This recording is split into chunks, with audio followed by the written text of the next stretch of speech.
माननीय मुख्यमंत्री महोदय माननीय देवेंद्रजींचं मी मनातून आभार मानतो की त्यांनी विद्यार्थ्यांची भावना लक्षात घेऊन विद्यार्थी संघटनांची भावना लक्षात घेऊन आज तो निर्णय त्यांनी घोषित केला। गेल्या महिनाभरापासून जसं की MPSCनी ऑनलाईन परीक्षेचं नोटिफिकेशन काढलं होतं त्या दिवशीपासून विद्यार्थ्यांमध्ये प्रचंड अस्वस्थता होती, कारण अचानक लादलेला हा निर्णय होता। त्यामुळं समान विद्यार्थ्यांची जवळपास सगळ्याच विद्यार्थ्यांची 90% जास्त विद्यार्थ्यांची मागणी होती की परीक्षा ऑफलाईनच असली पाहिजे, कारण MPSCने पारदर्शकता आपली पाळलेली आहे।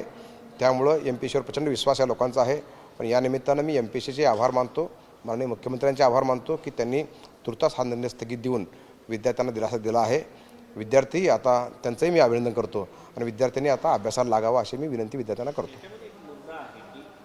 ऑफलाईन परीक्षापेक्षा ऑनलाईन परीक्षा ह्या पारदर्शक पद्धतीने चांगल्या होतात असा एक विचार समोर येताना पाहायला मिळतो। मात्र त्यासाठी जे इन्फ्रास्ट्रक्चर लागतं ते अद्यापपर्यंत तयार नाही आणि लोकांची चर्चा करून त्या दिवशी बैठकीमध्ये माननीय मुख्यमंत्री महोदयांनी तेच सांगितलं की आम्ही साधारण वर्ष 2 वर्षामध्ये आम्ही पूर्ण इन्फ्रास्ट्रक्चर डेव्हलप करू आणि मग आजही विद्यार्थी माननीय CM साहेबांनी जे ट्विट केलं त्याच्यामध्ये त्यांनी लिहिलेलं की टप्प्याटप्प्यानं आपण ह्या विषयावर आज ना उद्या आपल्याला ऑनलाईन यावंच लागणार आहे आणि ते मुख्यमंत्री त्यात आग्रही आहेत, MPSC पण आग्रही आहे आणि आम्हीही त्यात विद्यार्थी ऐकतील, कारण डिस्क्रिप्टिव्ह पॅटर्नच्या वेळेस असाच विषय झाला होता, त्यावेळेस विद्यार्थ्यांनी आंदोलन केलं होतं।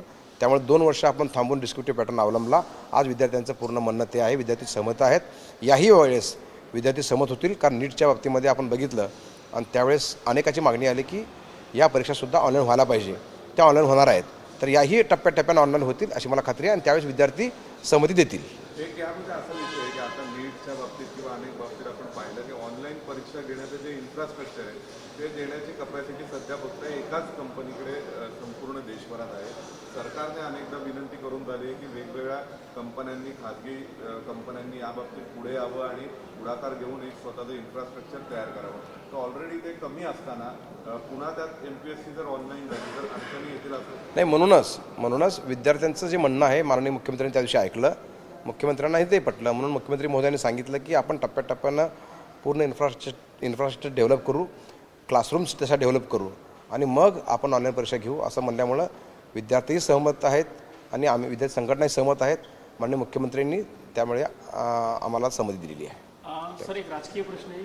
दत्तमामा भरणेंची इच्छा आहे की त्यांनी असं म्हटलेलं कारण बोलताना की देवेंद्रजींनी वरती जाऊन नेतृत्व करावं, देशाचं नेतृत्व करावं। महाराष्ट्राने आपलाच विचार करून चालणार नाही, त्यांनी नाही, मीही त्या कार्यक्रमाला होतो, ते माननीय देवेंद्रच्या प्रेमापोटी म्हणले असतील, पण त्यांनी हेही म्हणलं आहे योग्य वेळी म्हणलेलं आहे। मग ते योग्य वेळ जेव्हा येईल त्यावेळेस आम्हालाही आनंद होईल।